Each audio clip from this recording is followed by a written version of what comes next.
poder, porque a tua palavra, Senhor, ela tem poder. Por isso eu peço a tua bênção, e toda honra e toda glória seja dada a ti, mais uma vez, em nome de Jesus. Amém? Aplauda o Senhor, amados.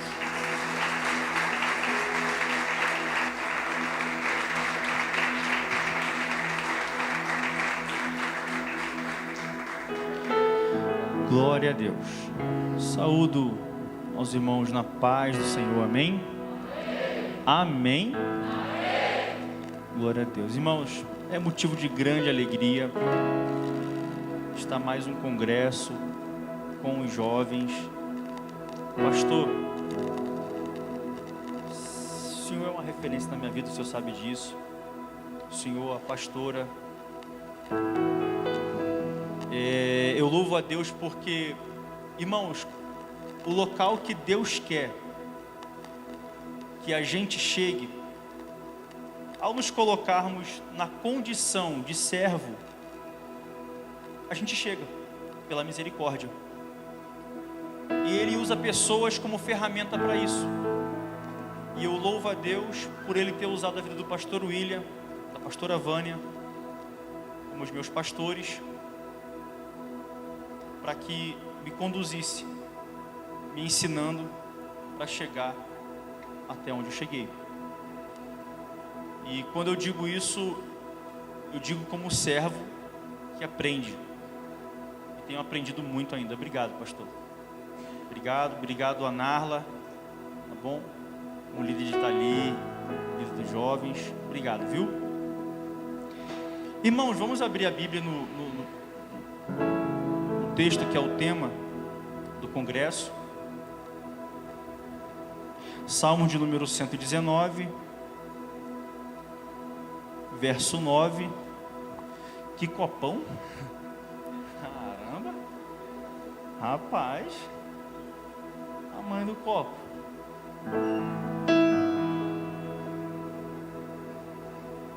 Se o pregador de ontem visse isso aqui, ia ficar com ciúme.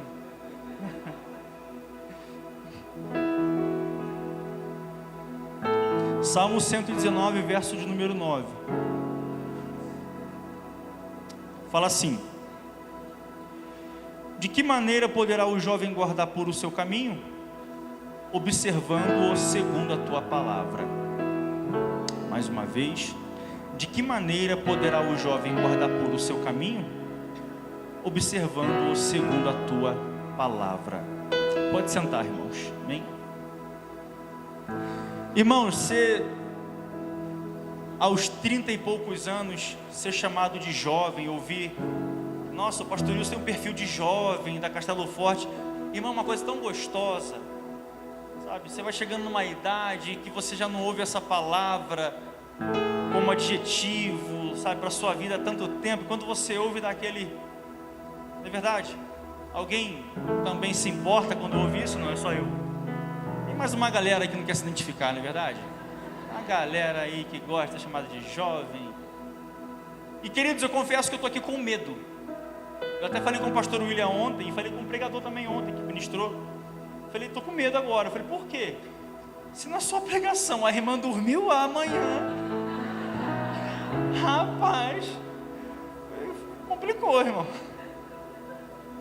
Irmão, você vê alguém aí querendo cochilar, você dá um aleluia, dá um esbarrão aí e tal. Não deixa não.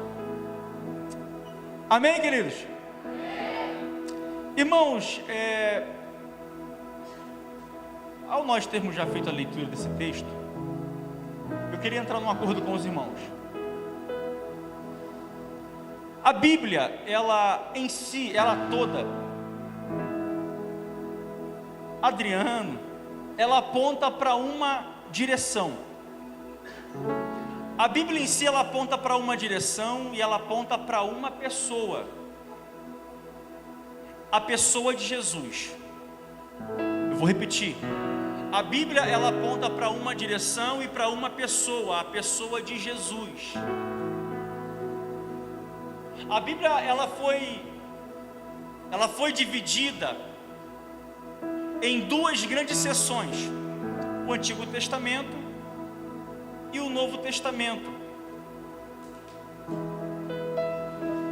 E 66 livros fazem a composição dessas duas grandes seções. 39 ele se encontra no Antigo Testamento e 27 se encontra no Novo.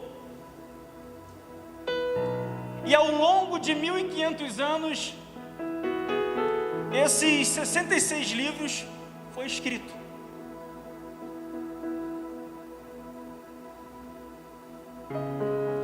Por mais de 40 autores, entenda isso aqui, por favor. Por mais de 40 autores diferentes, que viveram em tempos diferentes, ocasiões diferentes, que tiveram experiências diferentes. Mesmo assim, eles se harmonizam de uma forma inigualável. Mais de 40 autores escreveram algo que forma uma harmonia como em nenhum outro livro e em nenhum outro lugar. E a pergunta que surge é: como isso é possível? O apóstolo Paulo, ele explica isso para nós. 2 Timóteo, capítulo de número 3, verso de número 16, utilizando quatro palavras gregas: paz, grapé, pinel e teos. Toda escritura inspirada por Deus. O que eu estou dizendo para você, meu irmão, é que apesar de ter vários escritores, o inspirador foi um só. O mesmo Deus que inspirou Moisés a escrever o livro de Gênesis foi o Deus que revelou o Apocalipse para João.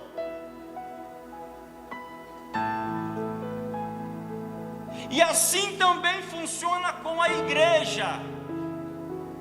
São pessoas diferentes, com pensamentos diferentes, com jeitos diferentes, mas que caminham para o mesmo sentido, que é o céu. Por quê? Porque nós somos bons? Não, é porque nós temos um único Deus, um único Redentor, um único Criador, chamado Jesus, que morreu na cruz por amor a nós.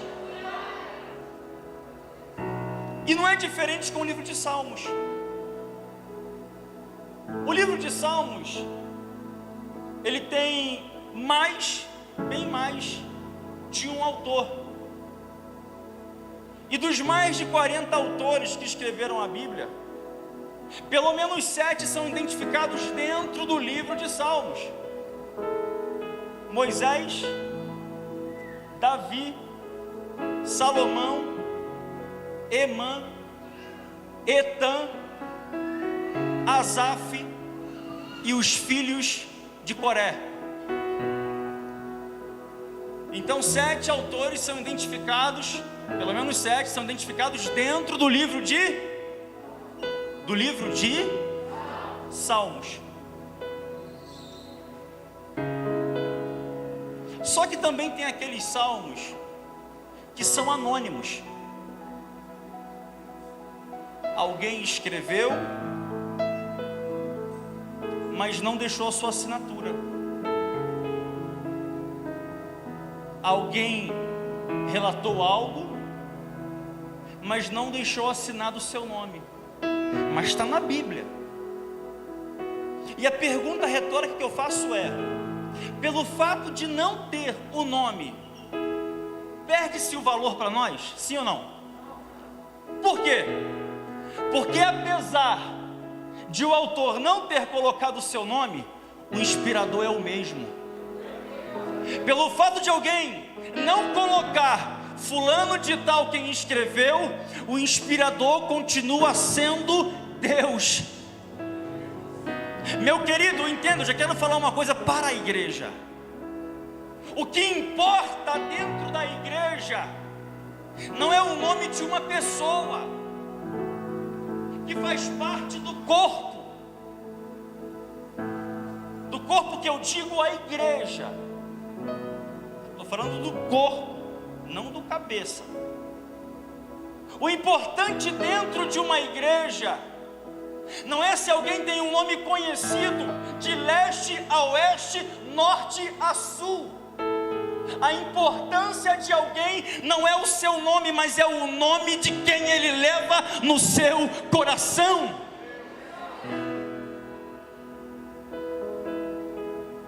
E às vezes nós temos algumas síndromes, e nós pensamos que não conseguiremos chegar em algum lugar ou em um local específico, porque nós não somos conhecidos. Meu irmão, esse problema só quem enfrenta somos nós, porque para Deus nada é impossível. Lembra de Isabel, esposa de Zacarias, que era estéril, e Deus fez com que ela tivesse um filho, chamado João, o Batista.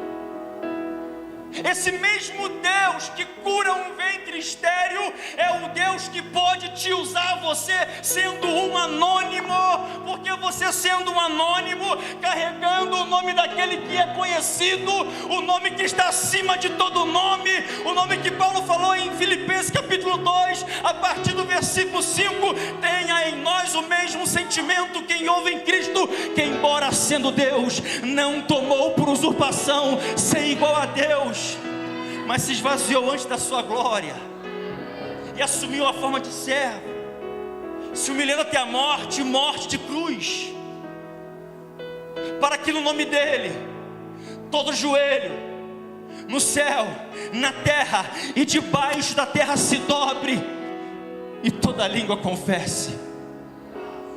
Eu estou explicando, meu irmão, que não depende de você, depende de quem você está crendo. Em João, salvo engano, capítulo 5, a primeira multiplicação de pães e peixes, Jesus pergunta: olha, como que nós vamos alimentar essa multidão? Hein, Felipe, fala. Felipe responde: olha, nem se nós tivéssemos aqui tanto dinheiro, nós conseguiríamos alimentar. Aí André fala assim, ó: eis aí um rapaz que tinha o que nas mãos? 5 pães e 2 peixes. A Bíblia não menciona o nome do rapaz, mas menciona a ferramenta que ele tinha na mão para milagre. Você não está entendendo. O rapaz é anônimo, mas a ferramenta que ele tem é usada por Deus. Ei, querido, eu repito, o seu nome para Deus, querido, não importa se é conhecido, o importante é qual é a ferramenta que você tem para ele usar. Qual é a ferramenta?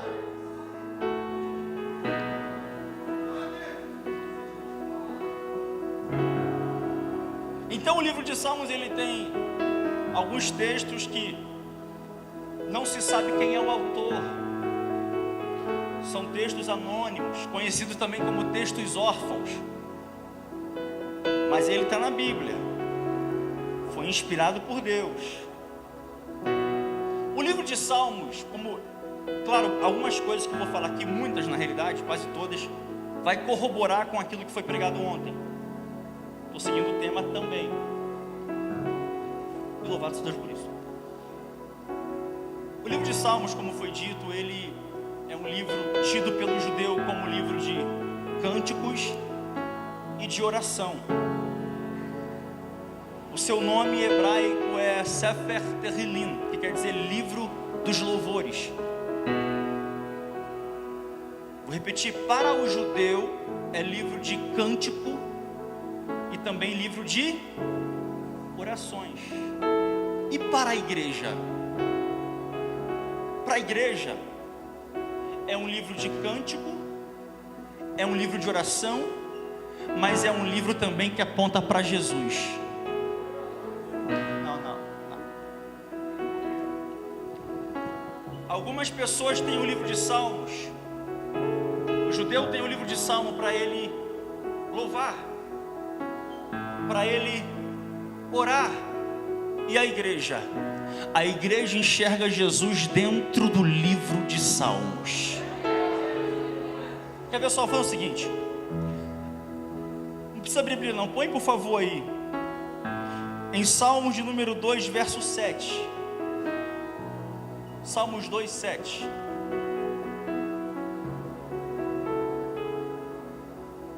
Falarei do decreto do Senhor. Ele me disse: tu és o meu filho, hoje eu te gerei.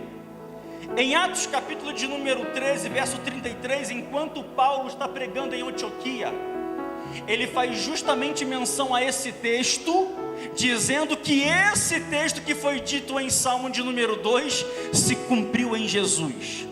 Mais um texto, Salmo de número 16, verso de número 8. Davi fala o seguinte: ó Senhor, tenho-o sempre à minha direita, estando ele à minha direita, não serei abalado. Em Atos capítulo de número 2, verso de número 25, Pedro pregando em Pentecostes, ele mostra que esse salmo se cumpriu em Jesus. Para alguém o salmo serve apenas para louvor e para oração, mas para a igreja ela olha e consegue ver aquilo que se cumpriu em Jesus. Eu vou melhorar. Tem pessoas que olham para livramentos e não conseguem ver a mão de Deus. Tem pessoas que olham para milagres e não consegue ver a mão de Deus. Tem pessoas que olham para situações difíceis e não consegue ver a mão de Deus. Assim como tem gente que olha para o salmo e não consegue ver Jesus. Mas e você e eu? Como é que você está olhando para a situação que Deus tem feito em sua vida com menosprezo?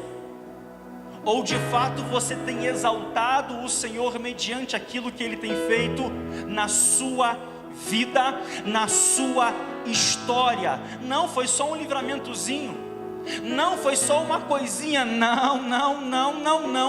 Toda honra, toda glória, todo louvor seja dado a Ele. Vão trazer para a Bíblia, seja em Gênesis, seja em Êxodo, seja em Levítico, seja em Números, seja em Deuteronômio, querido, seja em Josué, seja em Apocalipse, toda glória seja dada a Jesus. A Bíblia aponta para Jesus. Querido, em Cantares não fala o nome de Deus, mas nós olhamos para Cantares e sabemos que Ele é o nosso amado. No livro de Esther também não fala o nome de Deus, mas nós sabemos que o tema central do livro de Esther é que Ele é cuidador. Ele é cuidador, Deus zeloso.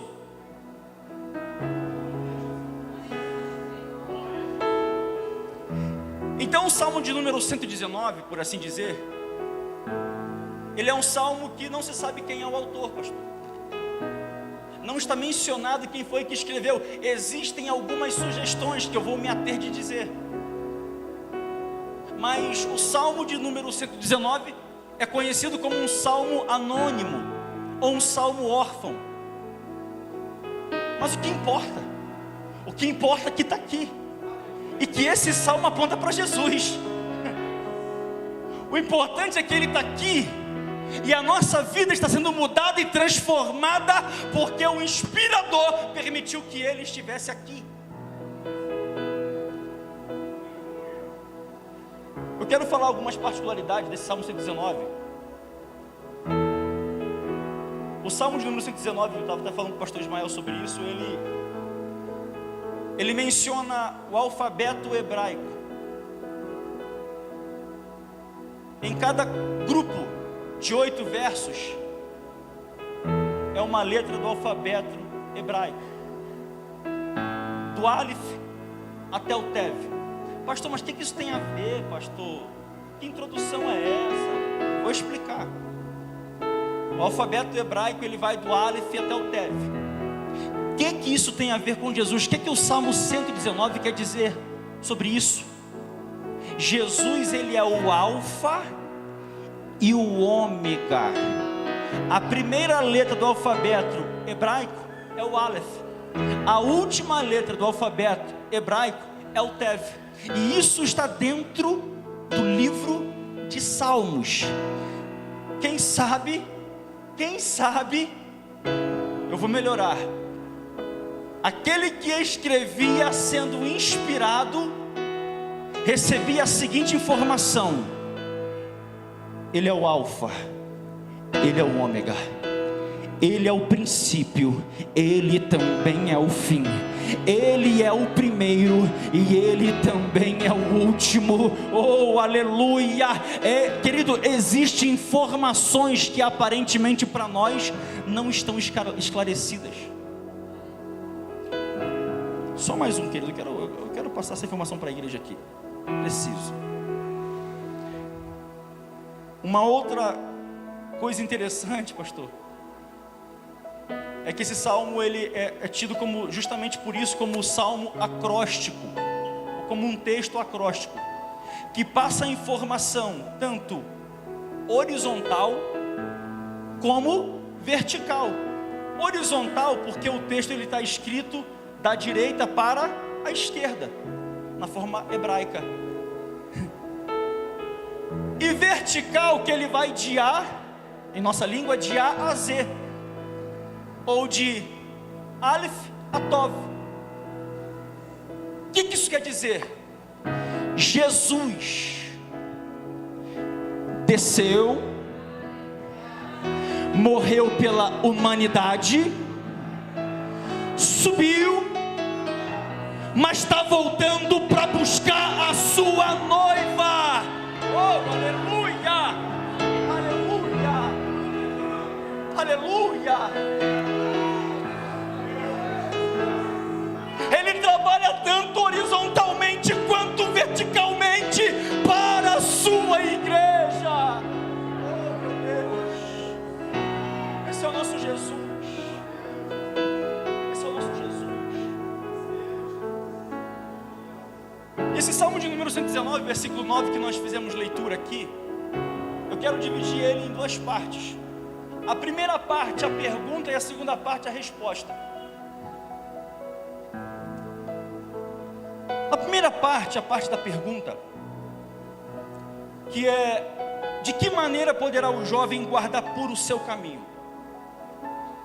Eu quero destacar aqui pelo menos 3 palavras: jovem, puro e caminho. Jovem, puro e caminho. Querido, presta bem atenção. O ser humano, segundo algumas pesquisas, dos 3 anos de idade até mais ou menos os 10, dependendo da criança, do adolescente, dos 10, 12 ou 13, enfim, dos 3 aos 13, a criança faz em média mais, segundo os pesquisadores, faz em média mais de 70 perguntas para os pais. Ela está absorvendo informação. Eu acho que é mais, né, pastor? É mais?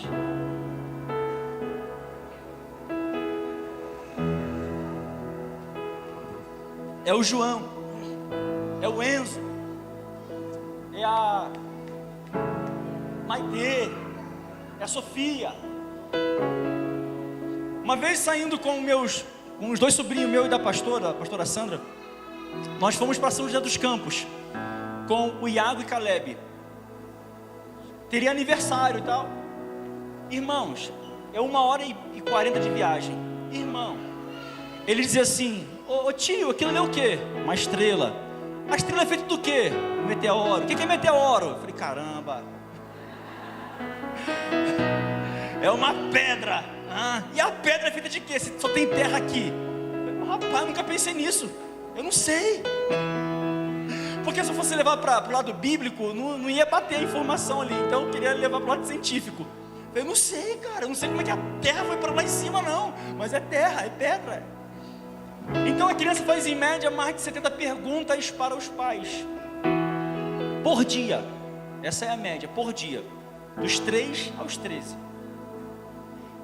E quando o adolescente ele entra no período da puberdade, toda a informação que ele adquiriu dos seus pais, ele começa agora a querer colocar em prática. Vou melhorar. Sendo informação dos seus pais, ou informação da escola, ou informação dos amigos. Nesse período que ele entra na juventude, ou pré-adolescência, sei lá, enfim, ele começa agora a querer colocar em prática o que ele aprendeu. Então é por isso que, inclusive, irmãos, Eclesiastes 11:9.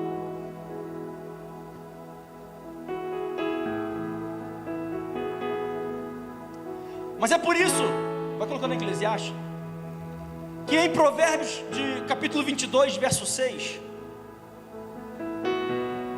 a orientação de Davi para Salomão, e Salomão escreve, é o seguinte: ensina o menino o quê? Ensina o menino o quê? Vamos lá. Ensina o menino. Está dividido o negócio aqui. Está dividido. É no caminho ou o caminho? No caminho. Por quê? Porque no caminho o filho vê o seu exemplo. No caminho, se o filho errar, você corrige. Agora, se você ensinar o caminho, durante o percurso a criança pode errar e você não vai ver. Mas no caminho não. Se ela errar, você vê. É por isso que Jesus fala: olha, quem quiser vir após, quem quiser vir depois de mim, negue a si mesmo, tome a sua cruz e me siga. Por quê? Porque no caminho o discípulo vai ver os passos daquele que ensina. Eclesiastes 11:9.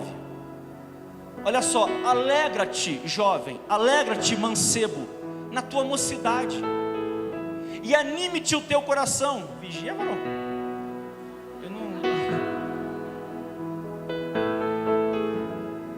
Vamos lá. Eu vou ler aqui. Alegra-te, jovem, na tua juventude, e recreie-se o teu coração nos dias da tua mocidade. Ande pelos caminhos que satisfazem ao teu coração e agradam aos teus olhos. Essa orientação aqui, aparentemente Salomão está falando para a gente se lançar nos deleites, fazer o que o coração pede. Quer ir para a balada? Vamos para a balada. Quer beber? Vamos beber. Aparentemente é isso que ele está dizendo. Mas olha só o que fala na sequência: sabe, porém, que todas as coisas Deus te pedirá contas. Afasta, pois, do teu coração o desgosto e remove da tua carne a dor, porque a juventude e a primavera da vida são vaidade. Em outras palavras, quer fazer? Pode fazer, mas Jesus está voltando e você terá que prestar contas de tudo o que você fez. O problema não é fazer, o problema é depois que eu faço. O interessante é que ele fala da primavera, que a juventude é semelhante à primavera. A primavera, ela está entre duas estações. Qual é?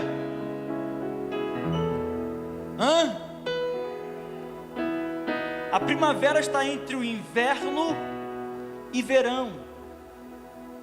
Não é nem muito quente e não é nem o quê? Ele está ali temperado. Lembra o que Jesus falou em Apocalipse? Ou você seja quente ou você seja frio. Agora, por ser morno, eu vomitar-te-ei. Eu quero fazer aqui uma observação rápida. Tem jovens que estão assim dentro da igreja, jovens que não decidiram o que vão ser da sua vida, jovens que não decidiram o que vai fazer da sua vida, ou seja, anda na linha entre o mundo e a igreja, anda numa linha imaginária entre a perdição e a salvação. Querido, sai de cima do muro, sai do meio, escolha um lado. Eu vou melhorar, escolha o lado da vida eterna com Cristo. Continuando,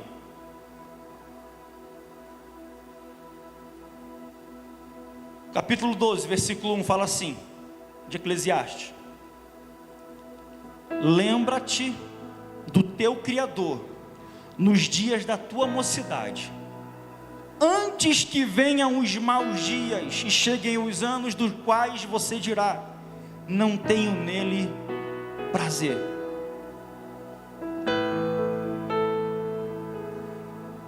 Querido, eu quero fazer uma pergunta retórica, responda para você. O que você veio fazer aqui nessa noite? Responda para você, de coração. Isso não é ataque, misericórdia, não é, irmãos, de coração. O que você veio fazer aqui nessa noite? Eu falava acho que foi com o Marquinhos. O Marquinhos estava aí, sumiu. Está ali. Eu falava, acho que foi com o Marquinhos, vendo os jovens cantar, me dá uma saudade tão grande, dá vontade de voltar a ser líder de jovens. Só que daí eu falei assim, mas eu começo a me lembrar dos problemas, aí passa a vontade. Começo a me lembrar das questões que acontecem com os jovens, aí passou, não dá mais não. Acabou a vontade. Quando eu lembro, irmão, do quanto a Vanessa me deu dor de cabeça, gente, Léo, mas está melhor já. Deus trabalhou, Deus quebrou o vaso, amassou o barro e fez um vaso novo. Oh, glória! Irmão, mas você pensou o que você veio fazer aqui nessa noite? Porque às vezes nós estamos dentro da igreja e a nossa mentalidade está fora dela. Ou melhor, estamos dentro da igreja, mas o nosso pensamento está programado para fazer um pecado lá fora. Irmão William, nós estamos dentro da igreja, participando de um congresso que tem tudo para marcar nossa vida, nossa história, o nosso caminho, mas para alguns, eu falo com experiência e propriedade no que eu estou falando, para alguns é apenas um momento e não uma experiência. Para alguns é apenas uma fase e não direção para uma vida.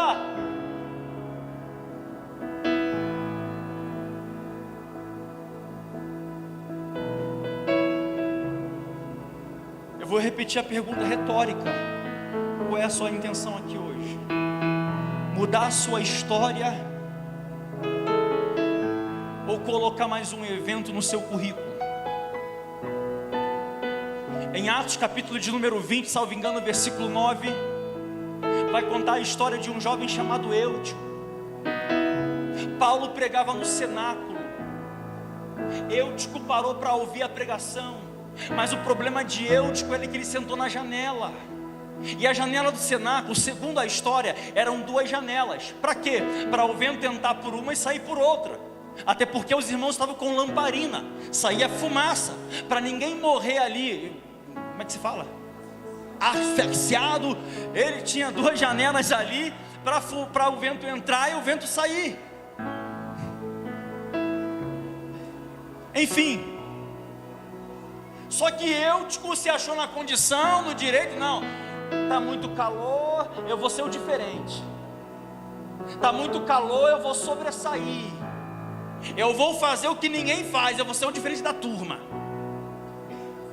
Esse jovem aí, eu vou ser o diferentão, eu vou aqui revolucionar, eu vou fazer diferente agora.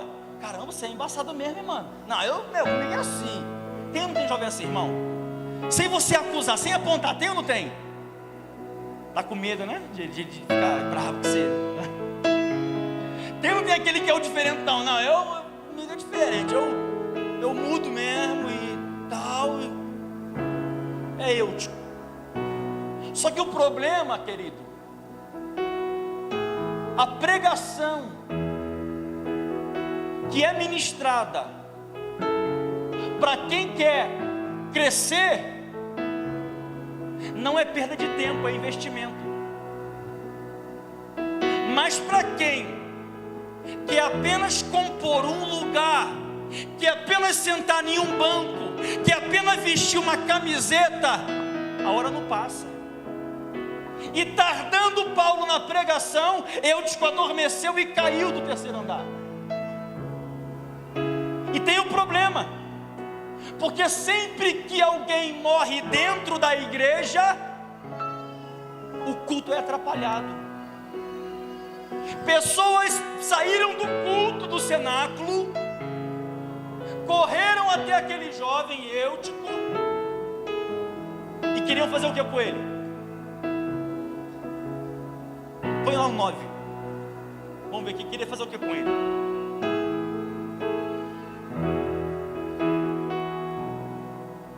Ó, no último ali, último parágrafo. E foi levantado. Irmão, morto não precisa ser levantado. Morto não precisa ser levantado. Morto precisa ser ressuscitado. Tem muita gente gastando energia querendo levantar morto. Meu irmão, pega um cadáver no caixão, põe de pé. Acontece o quê?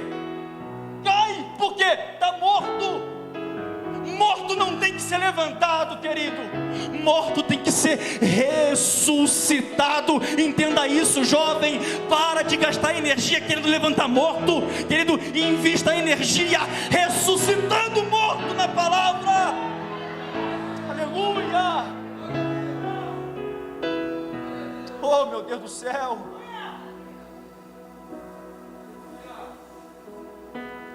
A Bíblia fala sobre uma mulher que morre, chamada Dorcas. Morreu.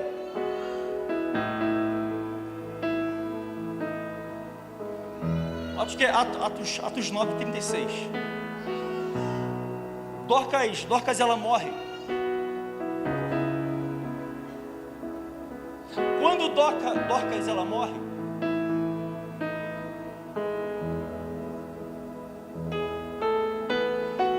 e aconteceu que naqueles dias, que enfermando ela morreu, e tendo-a levado, a depositaram num quarto. E aconteceu naqueles dias que, enfermando ela, morreu, e tendo-a levado, a depositaram num quarto. Presta atenção aqui, ó.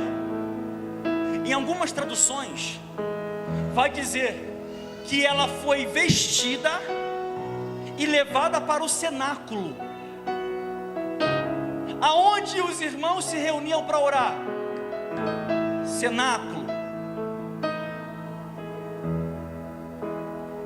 E estava ali naquele local um dos apóstolos, chamado Pedro. Dorcas morre, é conduzida como morta para o cenáculo e colocado como morta dentro do cenáculo. Aí vem a diferença, porque não tentaram levantar Dorcas, não tentaram fazer Dorcas andar, não deram Dorcas algo para ela comer, não vestiram Dorcas como quem estava viva. Não, levaram para o cenáculo e falou: Pedro, ora, porque se você orar, ela vai ressuscitar. Ei, querido, ora para que Deus ressuscite quem está morto.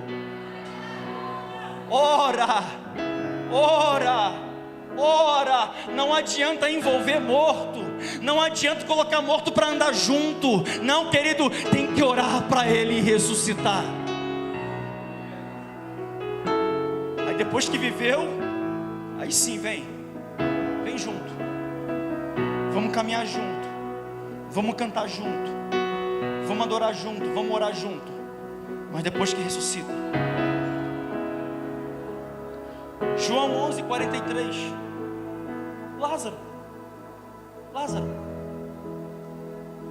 Lázaro estando morto, quem é que deu a ordem para que ele saísse? Fala, irmão. Tomé? Quem foi? Esse nome tem poder. Esse nome tem poder.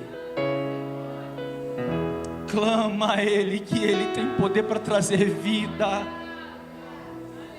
Se tem jovem que morreu, clama a Jesus que Ele vai trazer vida. Se tem jovem que desviou, clama a Jesus que Ele vai fazer reconciliar. Se tem jovem que está perdido, clama a Jesus que Jesus vai restaurar, vai trazer de volta, vai fazer ele encontrar o caminho. Ei, querido, clame a Jesus que esse nome tem poder. Aleluia. Esse é o segredo. Efésios 2, versículo 1 e 2, só para corroborar, no qual, não, 2, 1, isso, e vos vivificou, estando vós mortos em ofensas e pecados, em que noutro tempo andaste segundo o curso deste mundo, segundo o príncipe das potestades do ar, do espírito que agora opera nos filhos da desobediência. Ele nos deu vida. A outra palavra que ressalta aquela divisão que fizemos é puro. Irmão, se você não glorificar, a criancinha vai glorificar. Ele está ali, ó, só dando glória. Glória. É o seu, Thiago? Rapaz, olha que bênção.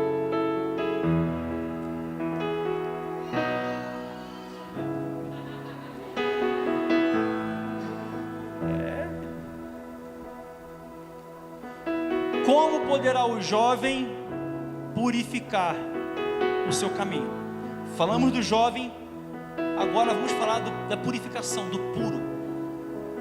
Querido, no dicionário, a palavra puro, ela quer dizer algo separado, algo sem mistura. Presta bem atenção, em nosso dicionário português, fala que puro quer dizer algo separado. E fala bem assim, ó: algo que tem impurezas em volta, mas ele continua puro.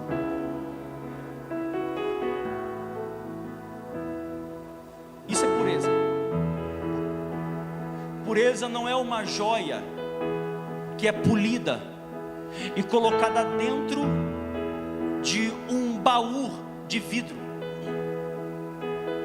Pureza é eu estar limpo, mesmo tudo estando sujo à minha volta. Vou melhorar.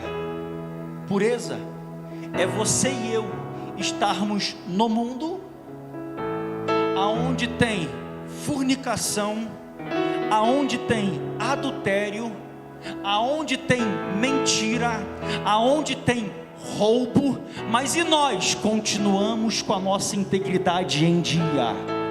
Isso é pureza. Isso é pureza.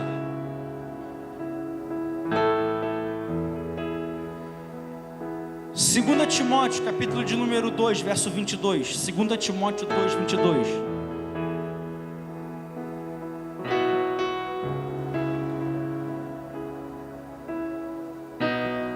Foge também das paixões da mocidade e segue a justiça, a fé, o amor e a paz com os que com um coração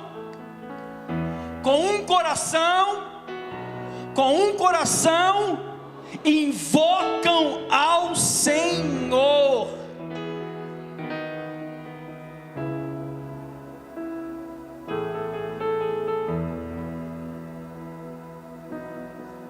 Irmãos,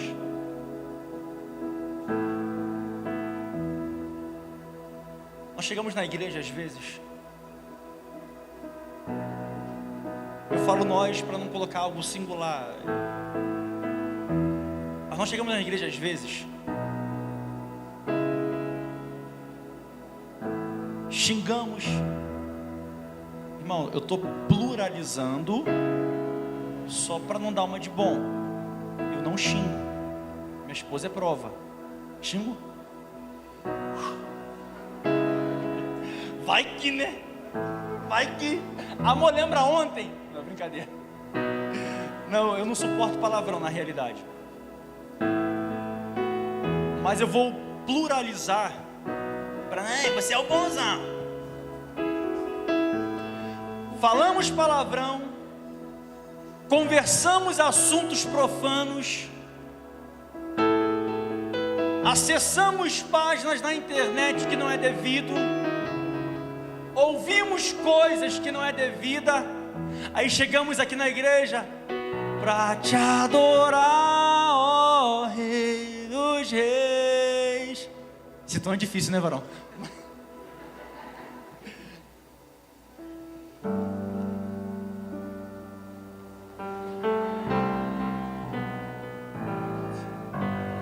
Eita, bem cheguei. Aí pede uma voz bonita, hein? Ó. Que eu nasci. Brincadeira. Chegamos com esses tantos de defeitos. A gente vem para a igreja com esses defeitos, com essas inqualidades. Aí queremos adorar o Senhor. Mas olha o que Paulo falou para Timóteo: olha, invoque ao Senhor com o coração puro, um coração que não esteja contaminado. Jesus disse que a boca fala o que o coração está o quê? O coração está cheio de imundície, e com a boca cheia de imundície, nós queremos adorar a Deus. Mente, xinga, profana. Cadê a pureza? Cadê a nossa pureza, irmão? Jovens, cadê a nossa pureza? Cadê a nossa pureza? Cadê a essência? Estamos trocando, juventude, momentos de oração por momentos de difamação. Eu sinto saudade, sabe de quê? Dos períodos que tínhamos de oração. E eu não falo isso com uma fala saudosista, de querer voltar para fazer. Não é isso. Eu sinto falta disso no Itatuba, de nos reunirmos novamente de manhã, 8 horas da manhã, e começar a orar. Acabava a consagração, se reunia e começava a falar da palavra. E aquela palavra, o que ela quer dizer mesmo?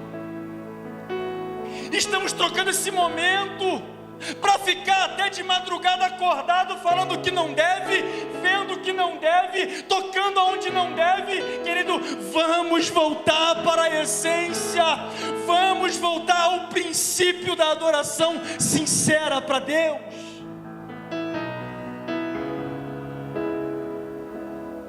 Eu me recordo que antes a nossa preocupação, no começo aqui, pastor, era o batismo com o Espírito Santo. Íamos para o monte toda sexta. Irmão, pastor, quantos anos foi fazendo aquilo? 6 anos. Irmão, 6 anos indo para o monte fazer oração, depois do culto. Era tarde. Eu me recordo que no sábado eu falava: não, sexta-feira que vem eu não vou não, estou cansado. Eu, hein? Sexta-feira que vem, pastor, carioca. Oi, pastor, vai para o monte? Vou, claro. É claro que eu vou. 6 anos. Amém. Guardamos de reserva. Mas de reserva parada cria lodo. Reserva que não é renovada é perdida. Reserva que não se renova se perde. Deixa uma água na garrafa aí durante 1 ano, tenta beber ela, vai estar cheia de lodo. Renove as suas reservas. Aleluia. Renove as suas reservas. Tem Temos que voltar para a essência. Temos que olhar para o princípio como exemplo para a nossa caminhada novamente, queridos. Precisamos ter um coração puro. 1 Tessalonicenses 4, versículo 7.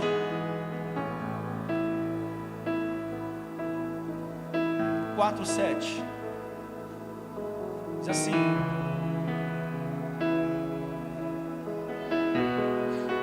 porque não nos chamou Deus para a imundícia, mas para a santificação.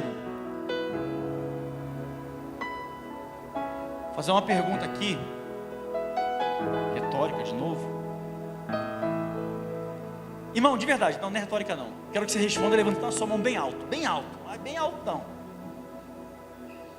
Quem aqui foi chamado por Deus, levanta a mão. Gente, é só isso? Quem foi chamado pelo diabo, levanta a mão. Ah, não tem não? Então vamos lá. Quem foi chamado por Deus, levanta a mão. Glória, pastor, oh, glória, aplauda o Senhor, oh, aleluia. Ufa, eu pensei.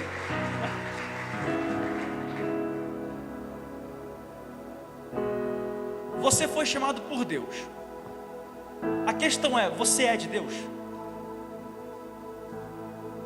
Porque Deus chamou para a santificação. Deus nos chamou para ser santificado. Se você não é santificado, você está atendendo o chamado de quem? Quando Deus chama, vamos lá, quer ver? Irmão Luiz, levanta a mão. Ali, olha só. Deixa eu escolher aqui. Léo, levanta a mão. Olha. Quando Deus nos chama, nós atendemos, porque foi o nosso nome que Ele chamou. Quando alguém nos chama, você levanta a mão. Opa, estou aqui, sou eu. Mas tem pessoas que não ouvem a voz do Senhor. Por quê? Porque não estão santificados. E Deus chama quem está santificado. Calma aí, a Bíblia fala que Eli não ouvia a voz de Deus, mas um menino chamado Samuel, quando foi chamado por Deus, ele ouviu e se apresentou. Querido, tem pessoas na igreja que não ouvem a voz do Senhor. Não é porque Deus não fala mais, não é porque Deus não se revela mais, é porque deixaram de te santificar a sua vida. E Deus nos chamou para a santificação. O problema é com Deus? O problema é com a igreja? Ou o problema é comigo? Ou o problema é conosco? Você foi chamado para a santificação. Você foi chamado para a separação. Aleluia.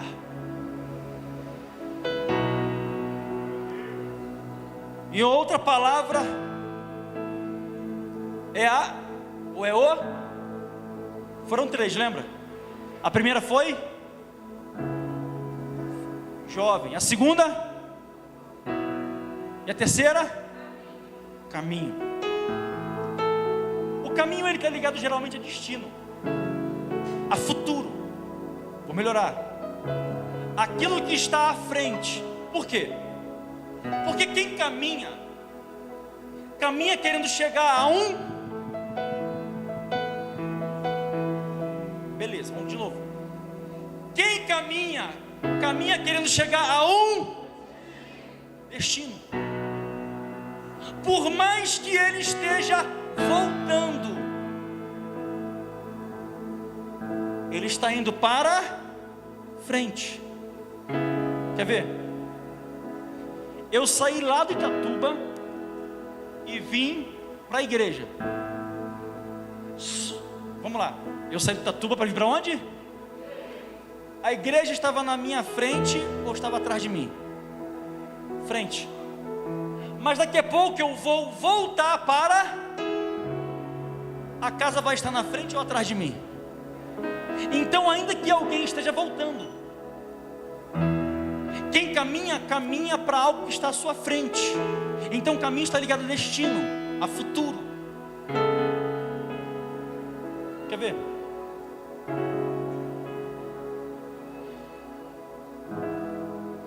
Abre em Mateus capítulo 7, versículo 13. Nós sempre caminhamos para algum lugar. Nós sempre estamos indo para algum lugar. Independente de o caminho ser bom ou ruim, distante ou perto. Quem caminha, caminha para um lugar. A gente vai ler o verso 13 e 14, mas antes, olha para cá. Eu gosto de fazer pergunta, para você refletir um pouco, pensar um pouco. Para onde você tem caminhado?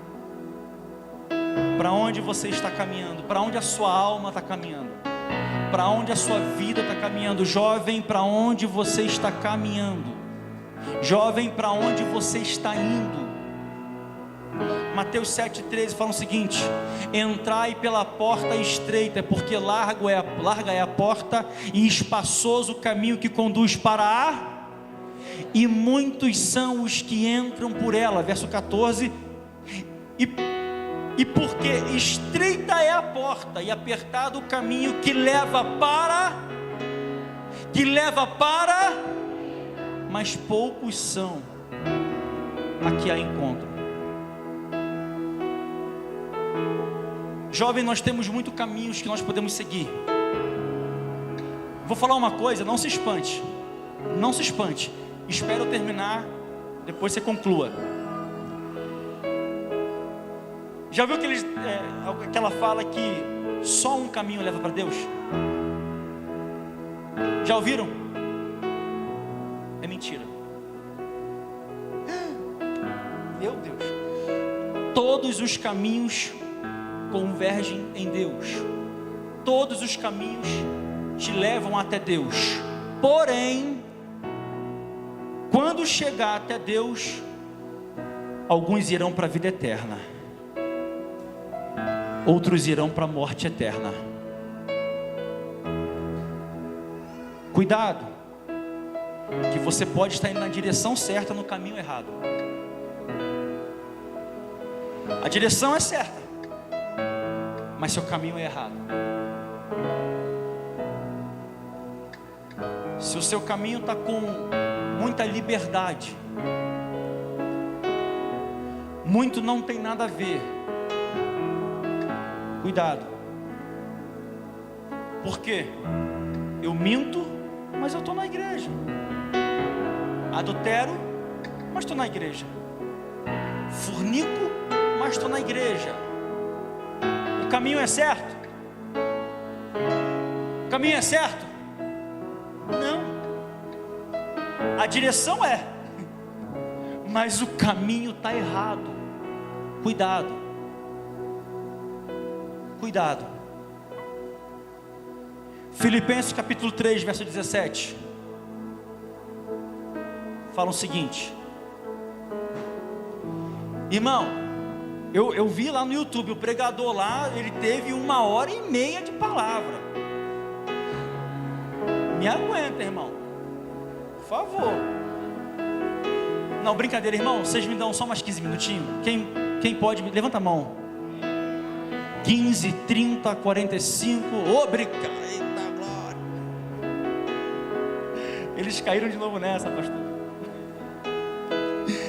Filipenses capítulo 3, verso 17 fala o seguinte, nós vamos até o 21.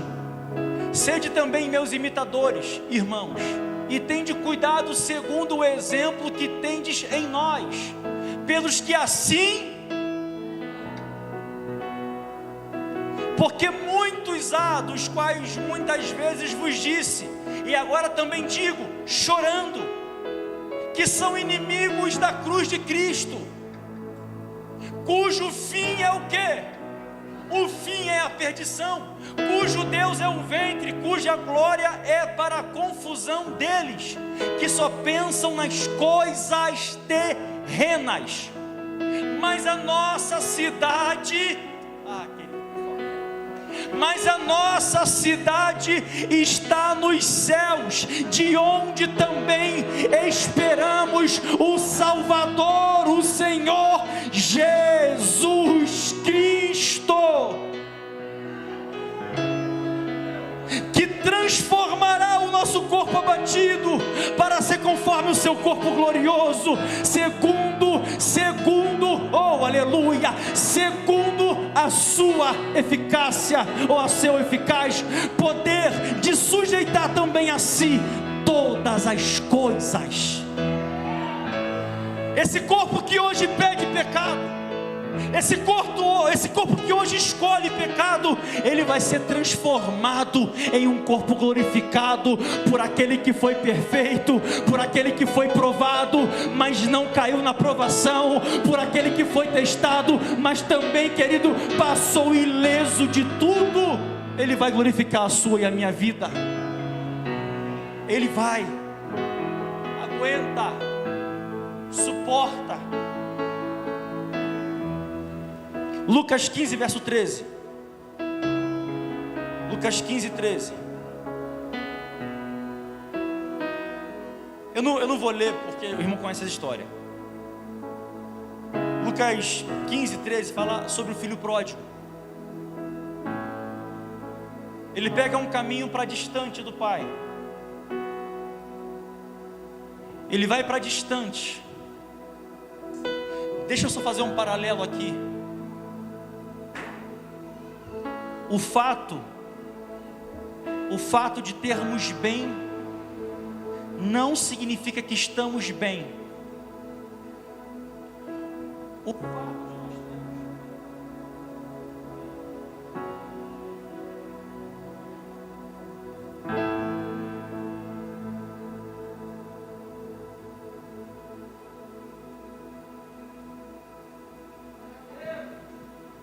Glória. Alguém apertou um botão. O fato de nós termos bem não quer dizer que estamos bem, querido. O filho pródigo, ele tinha bens, mas não estava bem, porque estava longe do pai. Com isso eu quero dizer que você pode ter muitas aparentes qualidades, mas dependendo da onde você usufrui dessas qualidades, você está mal. Você pode cantar bem, você pode louvar bem, você pode até ter uma boa eloquência, você pode conversar bem. Se você usa isso em outros caminhos, você tem, mas não está bem.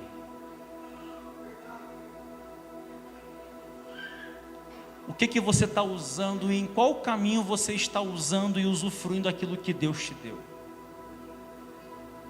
O caminho que o filho pega é para longe do pai. Mas depois de ele perceber que ele estava mal, ele pega um caminho de volta para o... Dá um glória aí, queridos. Ele pega um caminho de volta para o... Estou acabando já, irmãos, de verdade. Não, de verdade, mas não quer dizer que seja tão verdadeiro. Brincadeira. Um caminho de volta para o pai. E o que eu acho interessante é que o caminho de volta, a porta ainda estava aberta. O caminho de volta, a porta não havia se fechado. Querido, para nós finalizarmos, aleluia. Eita. Ai.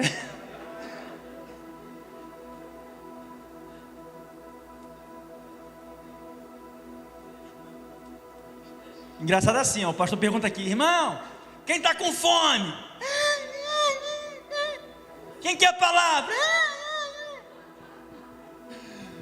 Já saciou a fome já, querido? Tem mais pão aqui ainda, calma aí. Calma aí. O cesto está pela metade ainda. Não, brincadeira, tá não. Querido, na resposta,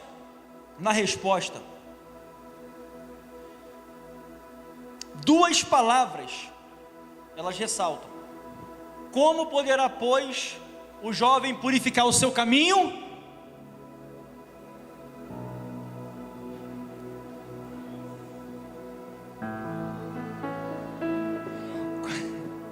Vamos lá. Eu esqueci um texto. Põe pra gente aí, Salmo 119, verso 9, por favor. Ó, a culpa agora não é minha, da irmãzinha lá que tá demorando a colocar, ó. Vai, dá glória a Deus aí para eu acabar. Ele é abusado, pastor. Vamos lá. Como? Não, perdão, aqui é diferente. Com o que? E a resposta?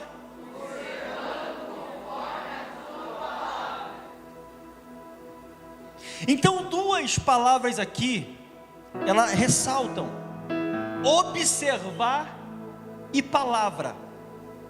Observar e palavra. Querido, essa palavra no hebraico, observar, ela quer dizer, no original, ela é chamar. E chamar, ela tem o sentido de guardar, esconder. Vou repetir. Observar no hebraico é chamar, e essa palavra quer dizer guardar, esconder. Então a pergunta é: como purificará o jovem o seu caminho? Escondendo o que? A palavra. Querido, vem só, ó. Geralmente, quando você guarda alguma coisa, você guarda algo que tem. Já viu alguém guardar num cofre algo que não tem valor? E você já viu um cofre que foi colocado em uma casa aonde era fácil de se ver? O cofre é escondido para guardar algo no secreto. O cofre está dentro da casa, aonde somente o proprietário sabe onde que está, e dentro dele tem algo valioso. Querido, a palavra tem tido valor para você? Na sua vida, aonde você tem colocado ela? Na sua vida, o quanto ela tem sido importante? Aonde você está escondendo algo que você diz que é valioso? Se é importante, coloque em um local importante. Se tem valor, coloque em um local onde pode receber coisas que são valiosas. O nosso problema é que o nosso coração está aberto para tudo, mas para a palavra ele se fecha. Nós guardamos muita coisa no coração, informações que não são necessárias, mas e a palavra? O próprio salmista disse: escondi no meu coração a tua palavra, para não pecar contra ti, Senhor.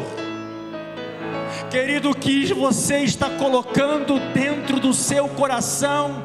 O seu coração é um cofre. O seu coração é um cofre que você armazena coisas. Irmão, o diabo, ele tem tentado acessar o coração de muita gente. Eu vou melhorar: o diabo tem acessado o coração de muita gente. Por quê? Eu vou explicar. Justamente para impedir de entrar a palavra que traz purificação. A gente vê hoje, querido, por favor, isso aqui não é ataque, mas a gente vê hoje jovem depressivo, jovem desmotivado, jovem que quer cometer suicídio. Por quê? Porque o coração está vulnerável demais. E coração vulnerável, o diabo ele tenta acessar. Em Gênesis capítulo 3, a Bíblia fala que a serpente começou a querer ludibriar Eva. Por quê?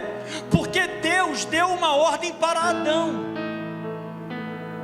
Querido, por favor, presta bem atenção. estamos caminhando para o final, de verdade. Deus deu uma ordem para Adão. Que ordem foi essa? Pode falar, quem sabe fala, por favor. Não comereis da árvore que está no meio do jardim, a árvore do conhecimento do bem e do mal, porque se dela comeres, certamente, e se não comesse, permaneceria vivo.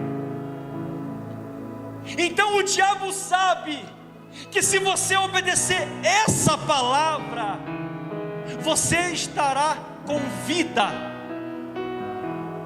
Então ele tenta ludibriar o seu coração, colocando engano. Não foi bem assim que Deus falou. Você não vai morrer. Se comer, você não vai morrer. Porque essa palavra tem vida. Essa palavra tem restauração. Essa palavra tem mudança. Breno, fica de pé. Não, só o Breno. Vontade de ir embora, hein, pastor? Querido, eu liderei um pouco o Breno. De verdade. Às vezes rebelde, às vezes confuso, às vezes ele mostrava que queria obedecer, às vezes não conseguia. Tinha piercing na orelha, piercing no nariz, piercing no umbigo. Não, no umbigo não tinha.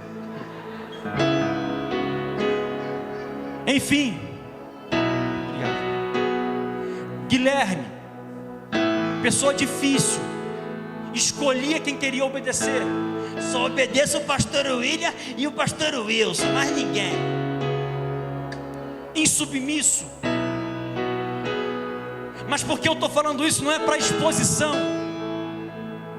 Se submeteram à palavra, abriram o coração para a palavra, ouviram a palavra e hoje estão pregando no nome de Jesus, e hoje estão pronunciando o evangelho que salva, e hoje estão mostrando o caminho que conduz à salvação. E eles não são exclusividade, porque tem muitos aqui que são Brenos e Guilhermes e Wilsons, que Deus quer usar e vai usar. Aleluia. Mas o diabo está se colocando na entrada do coração, para que a palavra não fique aí. Fala em línguas.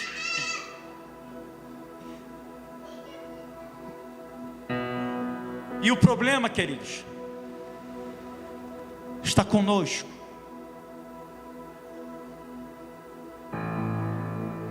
Porque nós estamos ouvindo serpente. Porque nós estamos ouvindo aquilo que não deve. Fique de pé. Fique de pé.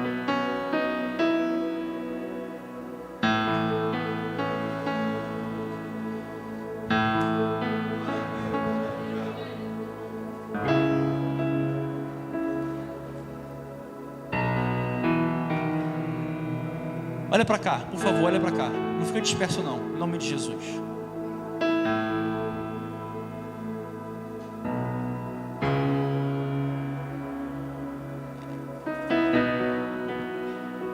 Louvor pode vir.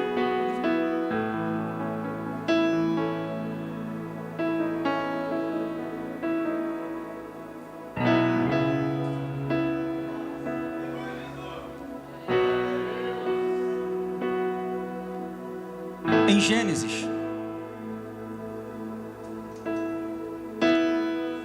a palavra é a formação. Como assim? Presta bem atenção. Só vai baixinho. Em Gênesis a palavra é a formação. E disse Deus: haja. Aí Jesus falou: eu sou a luz do mundo.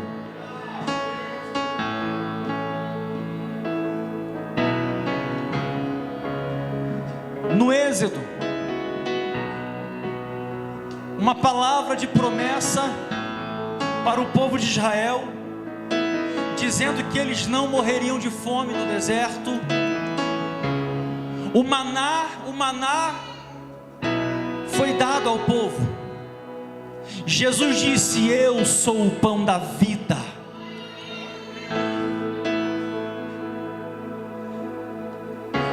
Ainda em Êxodo, o povo tinha sede,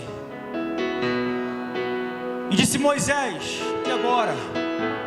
Deus disse: toca na rocha. Para a samaritana ele falou: eu sou a água da vida.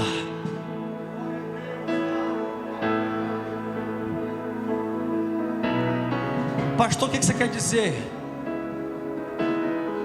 Eu quero dizer que essa palavra aqui, ela tem poder para transformar. Essa palavra aqui, ela tem poder para mudar a vida. Essa palavra aqui, ela tem poder para pegar um jovem anônimo, sem perspectiva, sem futuro de vida, e transformar em um pregador da palavra dele. Aleluia! Essa palavra aqui, ela tem poder para trazer para si o homem mais impuro de coração e fazer dele uma nova criatura. Essa palavra aqui, ela tem o poder de levantar quem está caído no mais profundo abismo. Já disse o salmista: para onde fugirei da tua presença? Se eu subo mais alto, lá tu estás. Se eu desço o mais profundo abismo, lá também tu estás, Senhor. Salmo de número 139.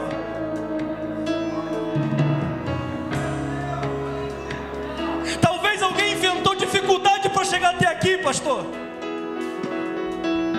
porque o diabo sabia que se você viesse a palavra não é um pregador, não é a voz do louvor, não é o som do instrumento, é a palavra. Ela te alcançaria, a palavra.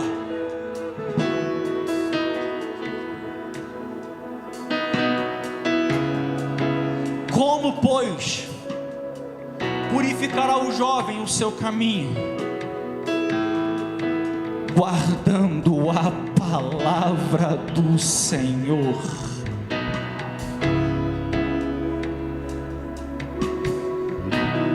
Feche seus olhos, querido, em nome de Jesus.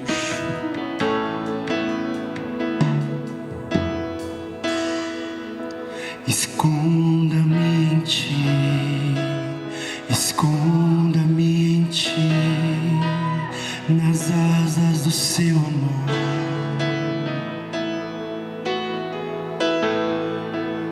Esconda-me em ti, esconda-me em ti, nas asas do seu amor.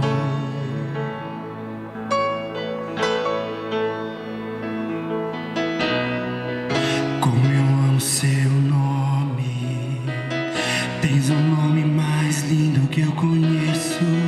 Como eu amo seu nome.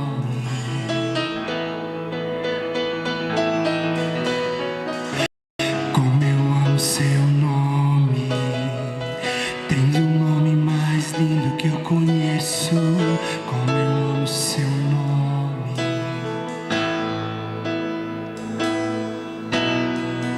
Como eu amo seu nome, tens o nome mais lindo que eu conheço.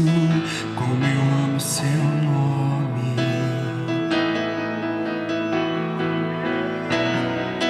Como eu amo seu nome, tens o nome mais lindo que eu conheço.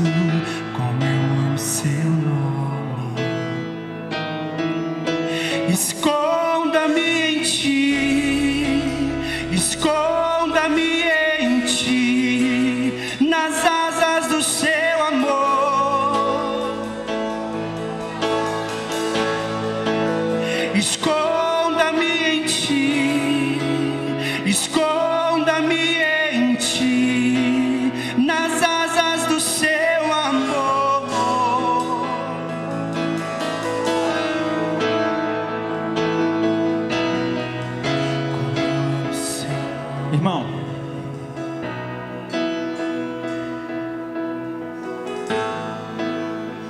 Salmo de número 91 fala o seguinte: aquele que habita no esconderijo do Altíssimo.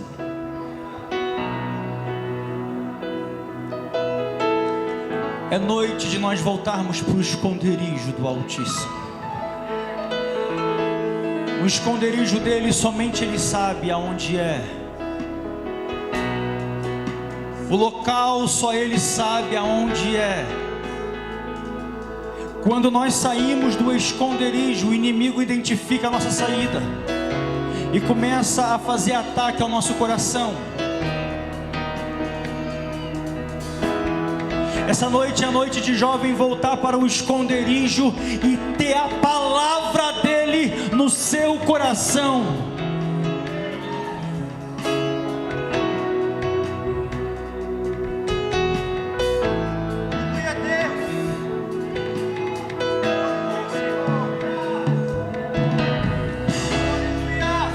Jovens que saíram do esconderijo,